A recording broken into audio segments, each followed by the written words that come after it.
पता नहीं क्या डेस्टिनी है, क्या हम कहां जाना है, क्या करेंगे, मेरे समय से बाहर है। मैं सोचता हूं, जब कंपैरिजन करता हूं आपका, तो दुख के अलावा कुछ भी नहीं होता। क्या बंदा इसमें करे, कोई समझ से बाहर है कि भारतीय मूल के इंजीनियर आकाश बोबा हाल ही में एलन मस्क के सरकारी दक्षता विभाग यानी कि डॉज द्वारा नियुक्त किए गए 6 युवा इंजीनियरों में से एक के रूप में नामित होने के बाद लोगों की नजरों में आए हैं।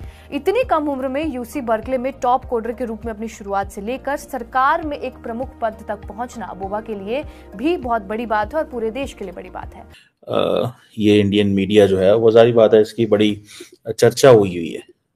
देखें, याद रखें कि इंडिया, आपको पता है, करीब तरीन पार्टनर है अमेरिका का। मैं बल्कि एक आपके हवाले से ये भी करना चाहूंगा, आलिया, मैं ये कैसे हो सकता है कि जब भारत की बात करें तो मैं 2 बातें पाकिस्तान के हवाले से ना कर सकूं। कोई नहीं, कोई परेशानी फिक्र नहीं है। भारत के अंदर लोग इसको काउंटर करने के चक्कर में फिर रहे हैं, डीप सीक को और आर्टिफिशियल इंटेलिजेंस को।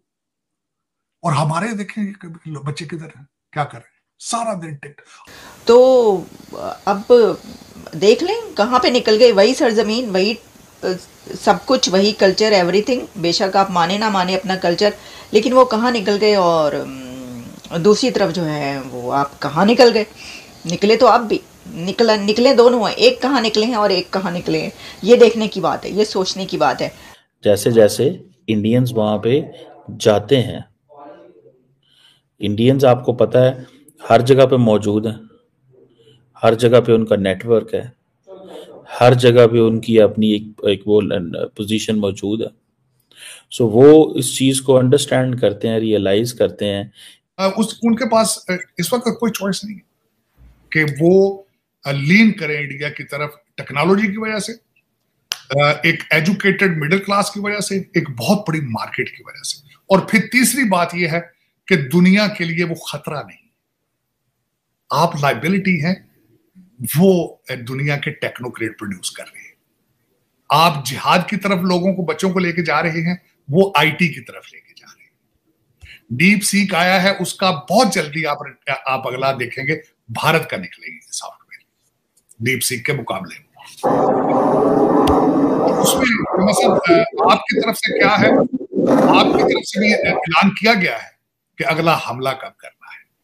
मीनारे पाकिस्तान पे अगले हमले की तैयारी है, और आप इसी चीजों से नहीं निकल पाएंगे। अफसोस की बात, अफसोस की। और आपका इस वक्त पॉपुलर तरीन आदमी है जिसको पता ही, पॉपुलर, मैं मानूंगा ये बात, उसका भी जादू सर चढ़ के बोल रहा है, बिल्कुल absolutely the most popular person in Pakistan, लेकिन उसके पास पाकिस्तान का हल नहीं। एक भी प्रपोजल नहीं है उसके पास कि मैं आऊंगा तो बच्चों को पढ़ाऊंगा किस तरह, मैं आऊंगा तो इंफॉर्मेशन टेक्नोलॉजी की तरफ किस तरह लेके जाऊंगा, एजीआई, एएनआई और एएसआई की तरफ किस तरह लेकर जाऊंगा, उसको बिल्कुल, उसका कोई पता ही नहीं। खुद भी हो सकता है उसको ना पता हो, इंटरेस्टेड भी नहीं है। वो कहता है हमने पत्थर के जमाने में जाना है, तालिबान के साथ मिलकर काम करेंगे और बस वहां से बच्चे प्रोड्यूस करेंगे। और जिस तरह पहले मुर्गियों के, उसके पहले मुर्गी और कट्टों का प्रोजेक्ट था उनका, उन्होंने खुद बताया था ये। और उसके बाद उस्मान बुजदार की तरफ चले गए और दूसरे इसी तरह महमूद खान की तरफ चले गए। आज भी कुछ नहीं, उनके पास कुछ भी नहीं, पले कुछ नहीं, हल ही नहीं है। मैं कई दफा पूछ चुका हूं, मेरे तो खिलाफ ट्रोलिंग करते हैं ना, वो भी बल्कि दुख वाली बात है। एक कौम इतनी सलाहियत नहीं रखती कि वो गूगल करके मेरे इंग्लिश में ट्वीट मेरे खिलाफ कर लें ट्रोलिंग। इतनी सलाहियत नहीं। लेकिन इन्होंने क्या करना है चीमा साहब, जिन्होंने इंटरनेट को सिर्फ इस्तेमाल ही आवारगी के लिए करना हो, चीमा साहब, उन्होंने क्या करना है। इस इंटरनेट पे लोग जो है बहुत आगे जा रहे हैं चीमा साहब। इस इंटरनेट पे वो जो आपके, मैंने बताया था कि एक सिलिकॉन कर्टन बना दिया गया है, उस कर्टन को आप क्रॉस करने की सलाहियत नहीं रखते, बिल्कुल, एब्सोल्युटली नॉट, एब्सोल्युटली। आपका चाइना साथ है, जिस तरह माजी के अंदर आपके रिलेशनशिप उन्हीं लोगों के साथ होते थे माजी में जो किकबैक्स कमीशन देते थे। इस वक्त थोड़ी सी सिचुएशन चेंज हो चुकी है। आज हमारे जो खासकर चीमा साहब 2 नई चीजें में जो मैंने जो प्रेडिक्ट की थी, दोनों ठीक नहीं मेरे ख्याल में।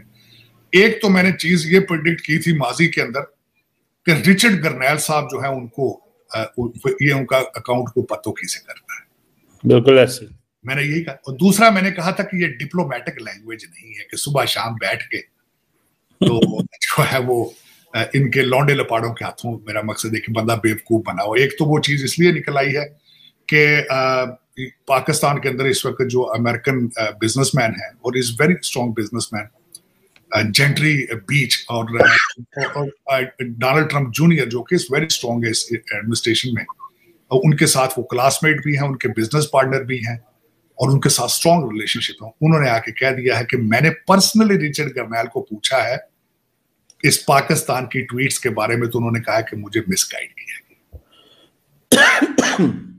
और फिर उन्होंने ये भी बताया है, खासकर इस गरीब आवाम को पता होना चाहिए, उन्होंने कहा 2 से 3 मिलियन डॉलर पर महीने लॉबी फर्म को दे रहे हैं,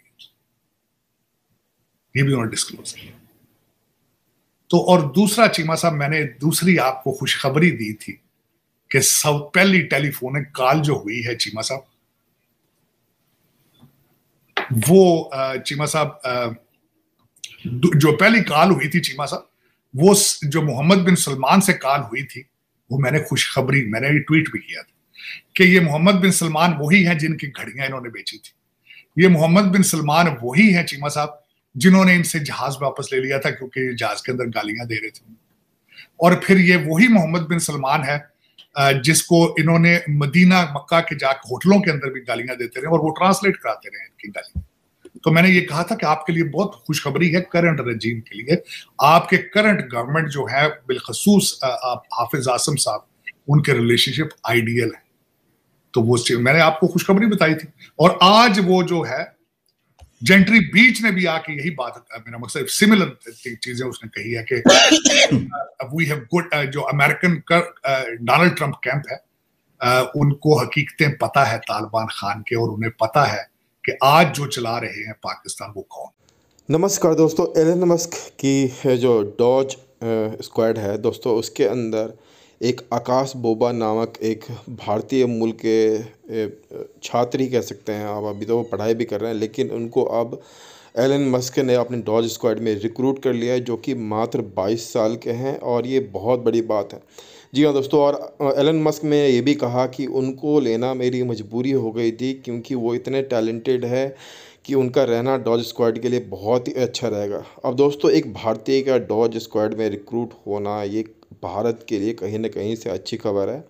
और दोस्तों, जब से यह बात पाकिस्तानी मीडिया में पता चली ना, तो पाकिस्तानी मीडिया को तो आपने रिएक्शन देखा ही है। जी हाँ दोस्तों, और वो हर बात में भारत को अपने से कंपेयर करते रहते हैं। भाई साहब, कंपेयर करना तो बिल्कुल बनता ही नहीं है।